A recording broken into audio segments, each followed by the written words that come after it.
саламатсыздарбы? Биздин каналга кош келипсиздер. Бүгүн биз кышкыга салат жасайбыз. Андыктан биз менен бирге болуңуздар. Соңуна чейин көрүңүздөр.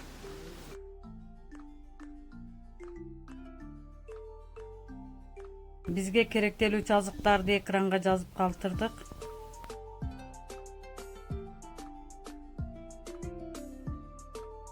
Бир чоң пиязды майдалап туурайбыз.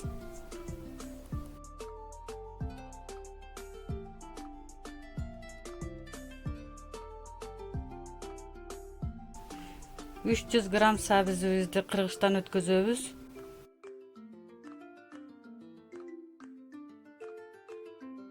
Эки жарым килограмм болгарский перести кызылы менен жашылыны бирдей кылып туурап алабыз.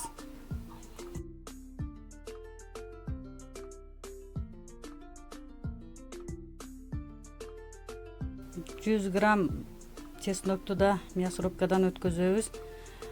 Бычак менен майдаласа да болот.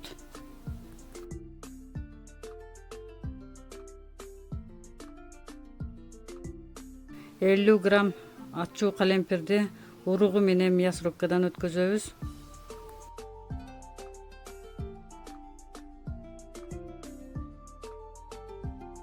Кезеги менен 3,5 килограмм помидорду да мясорубкадан өткөзүү керек.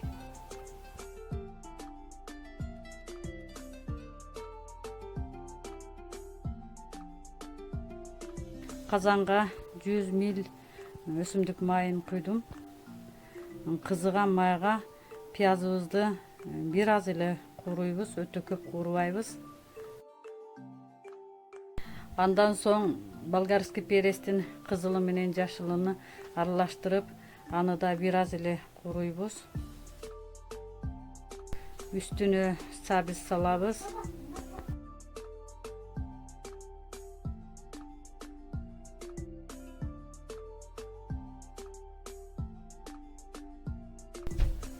Андан соң ачуу калемпирди да кошобуз.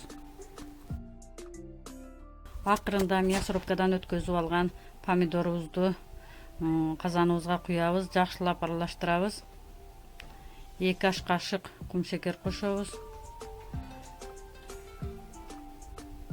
2 аш кашык туз кошобуз.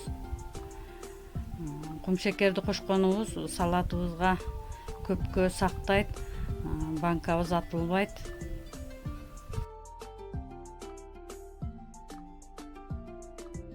Жакшылап аралаштырып, үстүнү жаап, кайнашын күтөбүз.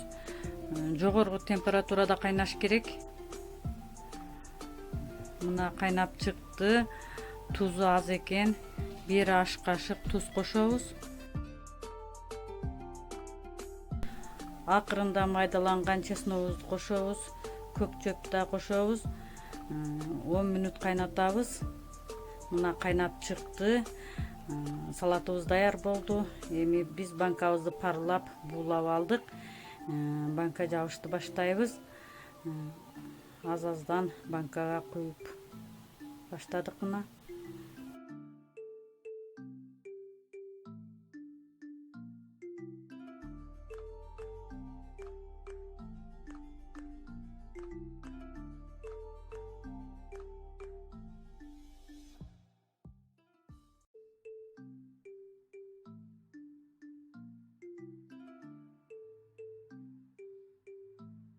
%80% уксуздан 3 тамчы тамчылатып койдум. Банканы мына крышкасында кайнаган сууга салып 3 мүнөт турат. 3 мүнөттөн кийин банканы жабабыз.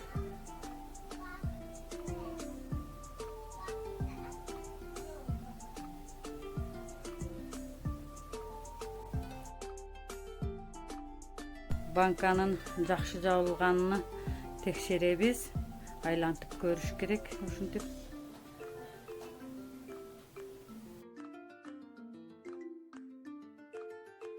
Калгандарын да ушинтип жаап алабыз. Акырында крышкасын төмөн кылып, үстүнө одеял менен жаап коюшубуз керек, аба кирбеш керек.